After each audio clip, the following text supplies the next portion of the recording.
J'appartiens à ce futur passé, dans lequel ce n'était plus nous qui manipulions les joysticks, mais les joysticks qui nous manipulaient. Fusionnant avec nos unités centrales et nos microprocesseurs robotisés, nous nous immergions avec délectation dans les réseaux des réseaux, à la recherche de ce que nous étions devenus, sans avoir jamais compris ce que nous étions déjà. Et c'est ainsi que nous avons, sans nous en être rendus compte, libéré la noosphère des chaînes qui nous en protégeaient.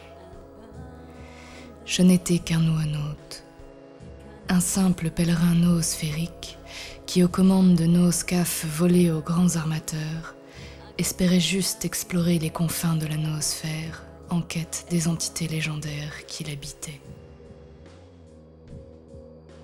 J'étais l'un de ces fous inconscients avides de grands espaces inexplorés, qui, transgressant les interdits, ont ouvert les portes aux anges et aux démons noosphériques.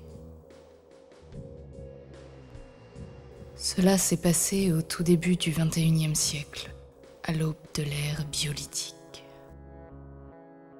À cette époque, comme beaucoup d'autres noomatelots promus commandants de vaisseaux, je n'étais qu'un petit capitaine de super nooscaf. Un mercenaire de l'information sans foi ni éthique, vendu aux intérêts des compagnies marchandes, dont je pilotais les grandes nefs fragiles et coûteuses à travers les océans informationnels. Je livrais mon fret commercial de no-hamburger d'un bout à l'autre des grands empires de la communication, et j'aurais pu me contenter comme les autres de faire cela toute ma vie. Mais un jour, las d'emprunter toujours les mêmes lignes balisées des productions commerciales et populaires, las d'essayer en vain de convaincre mes employeurs d'explorer d'autres voies, je me suis construit en secret mon propre nooscaf.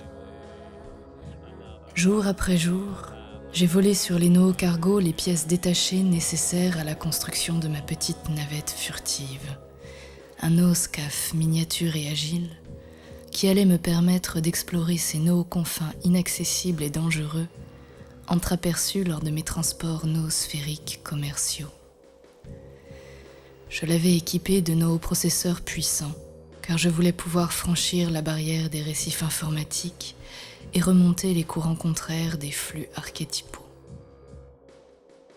À force de pugnacité, j'ai suivi les traces laissées par les grands no-explorateurs que j'admirais, et j'ai réussi, moi aussi, à franchir les frontières des confins inexplorés. J'ai connu l'ivresse des grands espaces noosphériques.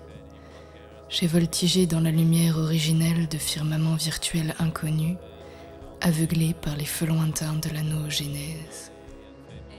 Et c'est là que, tel un papillon illuminé, virevoltant entre les rayons du soleil alpha, j'ai découvert le noosanctuaire, la noocrypte cachée dans la clarté noosphérique. J'étais juste un petit noocapitaine inconscient, ivre de grands espaces, et qui ne savait pas ce qu'il faisait. Je suis entré dans la noocrypte, et comme tous les orgueilleux qui m'avaient précédé, je vous ai rencontré. Vous m'avez reconnu, et vous m'avez parlé. Vous m'avez montré l'ineffable et dit qu'il n'existait pas. Désormais, je hante les firmaments noosphériques sans savoir si je suis triste ou heureux, si je pleure ou si je ris.